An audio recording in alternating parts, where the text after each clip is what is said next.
le prince William et son père, le prince Charles, ont eu des conversations animées sur l'avenir de la monarchie, a déclaré un expert royal à Express. Co.uk, le duc et la duchesse de Cambridge la nuit dernière a conduit la famille de message royal félicitations à la fille d'or de la Grande-Bretagne Emma Raducanu. Raducanu, 18 ans, est devenue la première qualifiée à remporter un tournoi de tennis majeur en remportant l'US Open sans perdre un set en cours de route.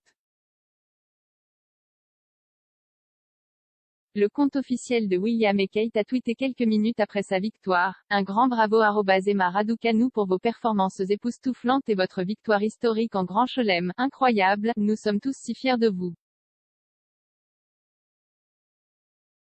Ils ont également félicité l'adversaire de Raducanu, Leila Fernandez pour ses propres réalisations exceptionnelles.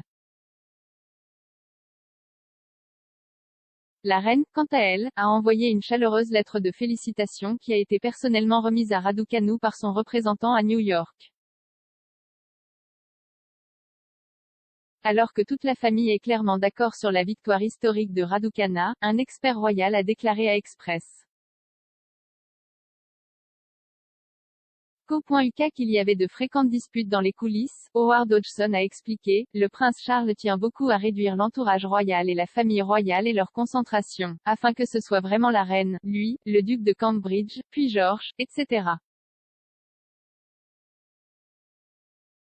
C'est donc un ascendant direct. Il avait eu ses plans, il avait déjà fait ses plans et croyait que c'était la bonne voie à suivre. Le pouvoir derrière le trône, depuis longtemps maintenant, est le prince de Galles et personne d'autre. Jusqu'à il y a peut-être 10 ans, le duc d'Édimbourg avait beaucoup à dire sur ces choses. Il a ajouté que la raison pour laquelle la reine est un monarque si prospère est qu'elle est très docile et écoute ce que ses conseillers veulent faire. La vision de Charles pour la monarchie verra les membres de la famille royale les plus mineurs quelque peu marginalisés.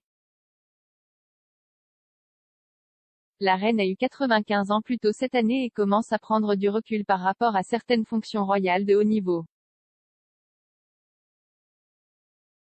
Elle s'installera de manière plus permanente au château de Windsor à son retour de Balmoral.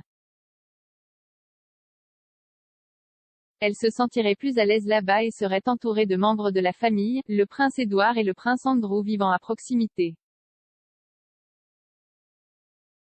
William et Kate se prépareraient également à se lever et à déménager dans la région, ce qui offrirait une maison de campagne beaucoup plus accessible à Londres que leur résidence actuelle à Anmer Hall. William et Charles, cependant, ont régulièrement des conversations animées sur la façon dont les changements devraient être apportés au sein de la monarchie.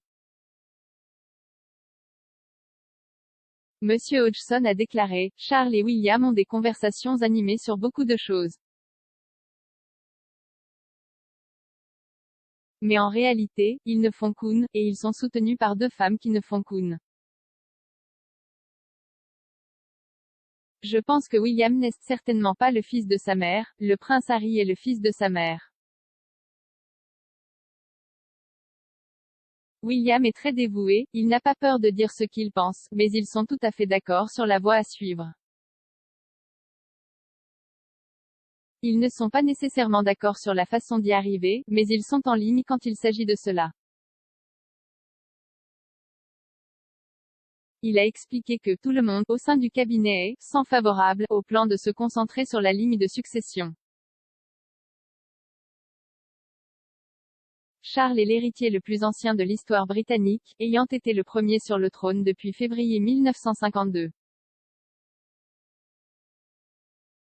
Monsieur Hodgson a exclu la possibilité que Charles remette les rênes, étant donné qu'il a lui-même 72 ans, à William.